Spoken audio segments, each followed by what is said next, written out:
মানুষ human race যে সারা পৃথিবীর উপরে তার নেতৃত্ব কর্তৃত্ব স্থাপন করেছে, এটা 3টা শক্তির কারণে।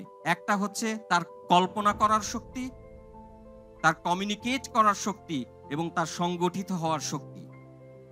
আপনাদের মধ্যে কল্পনার শক্তি আছে কি নেই তা সারা পৃথিবী দেখছে। আপনাকে কমিউনিকেট করার শক্তি অর্জন করতে হবে।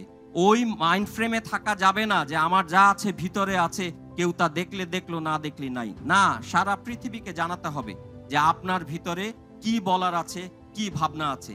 যত ধারালো চিন্তা হবে তত ধারালো কমিউনিকেশন হবে। নিজের আইডেন্টিটি বিল্ড করার জন্য আপনাকে চমৎকার কমিউনিকেশন করতে পারতে হবে।